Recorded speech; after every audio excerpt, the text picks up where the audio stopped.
What's up guys? Today's video, we're in the garage. I know you guys are probably sick of working on this thing, but something just showed up and we got a bunch of things to do. So I'm just gonna run a quick compression test on this, and then we have to clean up the Dakota at some point, but I'm gonna wait for the sun to kind of die down. But I'd also wanna do a compression test on the Dakota. So that's all going on in today's video. You guys know that I had this compression gauge, but I didn't really trust it. So this is my former one. It physically looks fine, but the numbers are always low. So I went ahead and bought another one. So we got this one, we're gonna go ahead and try it. So hopefully this one gives us better results, and if it doesn't, then we really have an issue. So I'm gonna do a quick compression test on the S2000 before we roll this thing out. We'll bring that in and we will check the status on the new engine as well. Lots going on in today's video, you guys, so stay tuned. Let's get working. Let's get down to it. Okay, you guys know the drill. Remove the coil packs, remove the plugs, and we'll put in our compression tester.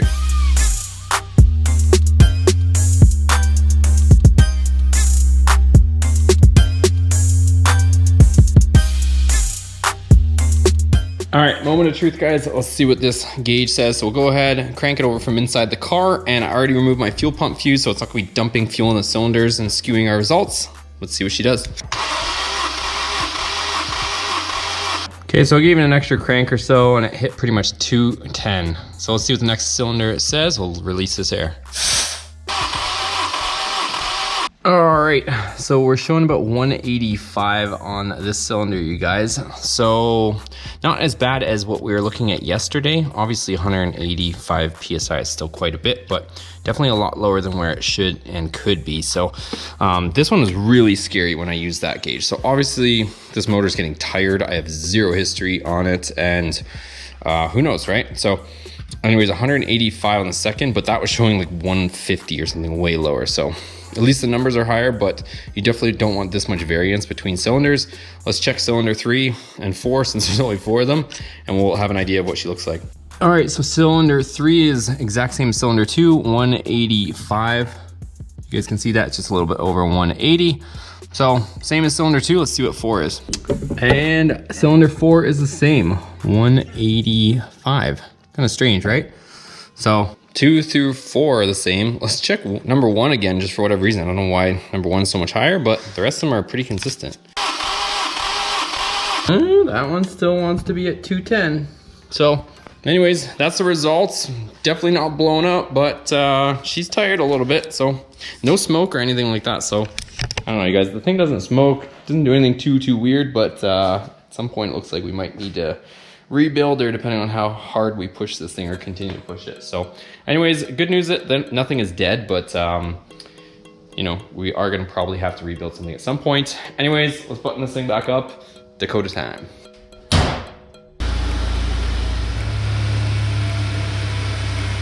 All right guys, let's go get this old girl and bring her in.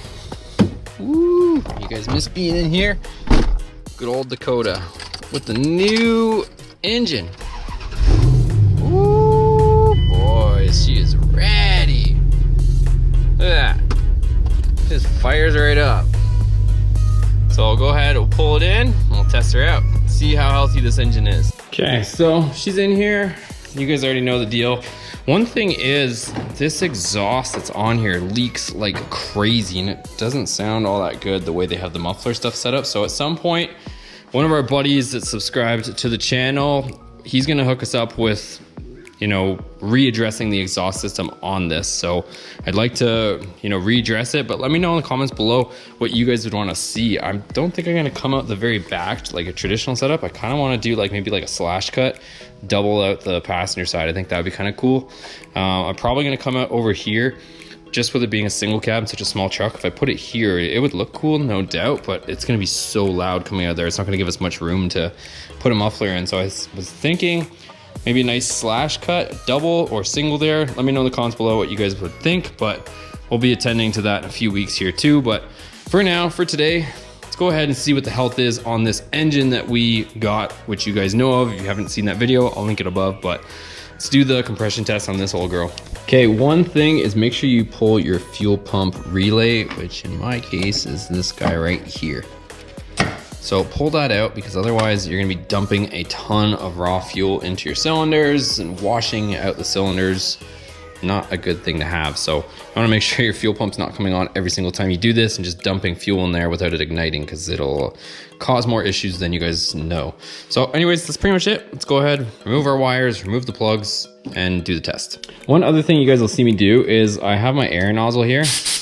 And when I pull the wires out, I'm gonna break free the plug, and then I'm going to use compressed air just to make sure that I blow out whatever is sitting in the actual spark plug hole. Because the last thing you wanna do is take the plug out and just dump a bunch of dirt in there. So I'm gonna crack the plug free so that anything that's kind of stuck around the plug loosens up, and this will blow it out, and then I will finally take the plug out. So just keep in mind, I'm gonna rush through this, get it all done, and we'll see what the numbers are. You guys, check this out when I told you about blowing the dirt out. You ready? Look at all that. That's all stuff you definitely don't want going in your engine. Whew.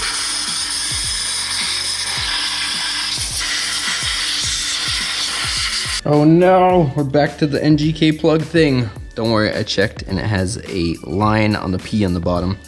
And these are copper ones, so we should be okay on these, but I didn't put these in, these are the ones that came in it.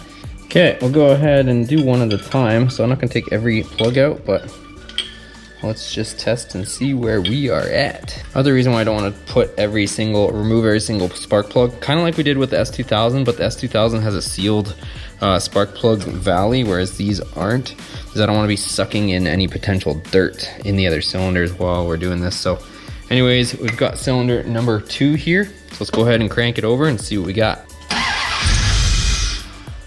Even though the fuel pump relay is removed, it still has some fuel in it.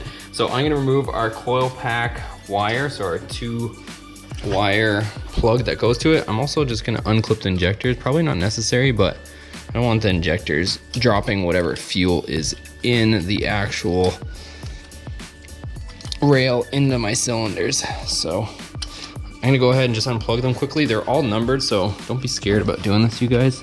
Like I said, I might be going overkill here, but I do want some good results, and it takes 2 seconds to unplug the injectors, so that way they don't fire while we're just sitting here. They don't let any excess fuel in there. So okay, that's all done. We can go ahead and actually crank it now, because it did try to fire just based on whatever fuel was in the rail, and opening that and leaving the coil pack installed, it tried to fire off 4. So I'm gonna go ahead and crank it now. Okay guys, so we've got 155 PSI. So that's not a bad number. So let's go ahead and move on to the next cylinder. So this is cylinder number 2. Let's keep going. Not bad, you guys. So just a little over 155, maybe almost 160. If you guys can see there. So not quite 160, but just a little under. So pretty damn close to the first cylinder. Let's try the next. You guys, we might be on to something. Look at that, 155. We are all close. Keep our fingers crossed. 150, just over 150, maybe like 152-ish, 151. All right guys, so I'm gonna button up this side. We'll move over to our driver's side, but so far so good. If it keeps this up, we might be ready for some boost, boys. Might be okay. All right, same deal, remove the wires. Just make sure you know where the wires are going, or just use a pen or something. That's what I did, I just used a pen, wrote the actual position number. If you guys aren't sure, if you look on the actual plenum, if you have one of these, see how it shows a 3 right here? It shows all the cylinder numbers, and even back there, 3, 5, 7. So it shows it as the position, or you can even look at your fuel injector. See how it says 3 there? So you can get an idea of what cylinder number is what. So anyways, label them, take them out, and then we'll do the plug and the compression tester.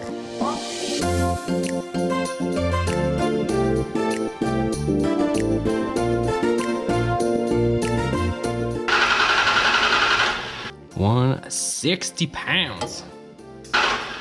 Yes, sir. Look at that. 155, maybe a little more, but we in good shape. 155. 155. Let's go. You guys, we are flawless. All right, let's put this side back together and let's talk. Okay guys, so I plugged in all my injectors. My wires are there. Let's go ahead and we will put our fuel pump relay back in. And we'll put our fuse cover back on. Go to this side, same deal. Just plug in all our fuel injectors. So like I was saying, don't be scared, you guys, of this. It's not, I know maybe sometimes, not to pat myself on the back, but sometimes I might make it seem easy, but don't be scared of some of this stuff. So there we go, 2 fuel injectors there, 2 more. That's that. Only other thing is this coil pack. I'll plug that back in. And that's it, she should fire. So that should be everything so that it will start again. Let's see.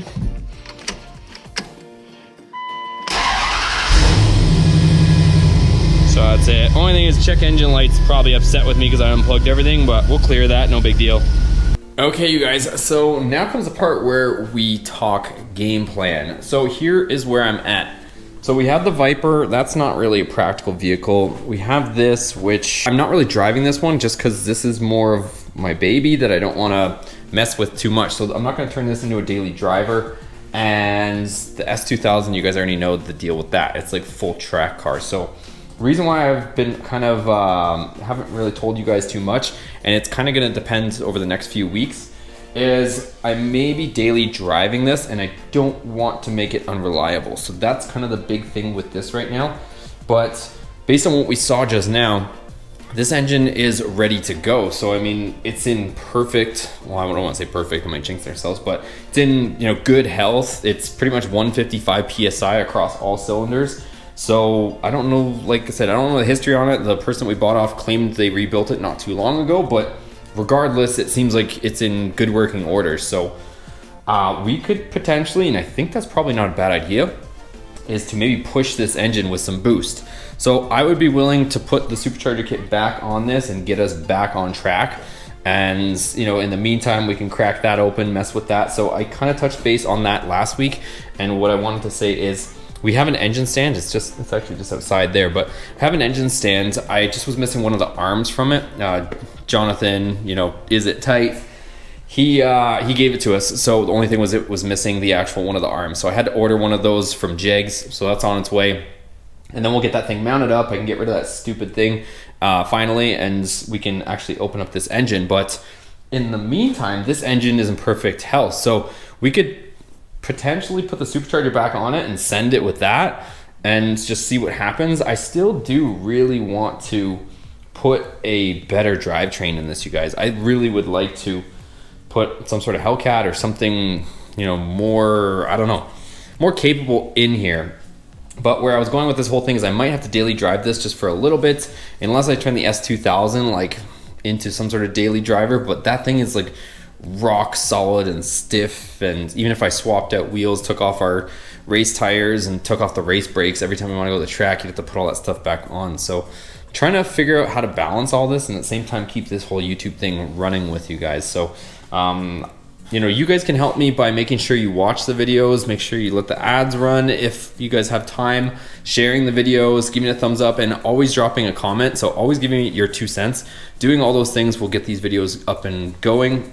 I really want to take this whole thing full time. If I can get this channel to, you know, be more successful, then I can start dumping more money into some of the projects, and we can turn this thing up a notch. Also, other thing I was thinking about is separating the channel a little bit. I might use maybe one or the other for more of the vlogs, just kind of these types of videos, and might keep the other video more, you know, specific and instructional. So I was kind of tossing that around, dividing them and seeing how that works. But as of right now, we got good news on the Dakota, you guys. I know a lot of guys wanted to hear about the Dakota, and I'm gonna have a separate video. I think I might post it on either this channel or the other channel, but I'm gonna go ahead and plasti dip the emblems on this also today. So I'm not done, you know, doing stuff for today, but I'm gonna keep these videos a little bit shorter. I know some of them kind of drag on at 20 minutes, but I'm noticing everybody's only watching them for about half of that time. So I'm not going to, you know, keep recording if you guys are only sticking around for about 10 minutes. So we'll try to do that, but try to watch the videos. It'll help, and we'll get this thing running. So hope this was interesting for you guys. Make sure you give it a thumbs up, hit that subscribe button if you're stopping in. We got a lot on the way. We'll be boosting this thing shortly. Like I said, the Jetta is going to be leaving, so I hope I made that clear. Getting rid of the Jetta. My buddy needs the car, so And at the same time, we're not ever doing any filming with the Jetta, so it's kind of just an extra bit of money tied up with insurance and registration and all that stuff. So we're gonna try to narrow things down, get things on track, and we will get another daily or project vehicle on the road shortly. I just don't know what that is yet, but in the meantime, it might have to be the Dakota. That's kind of why I just haven't gone crazy with the mods. So anyways, thanks for watching. See you on the next video.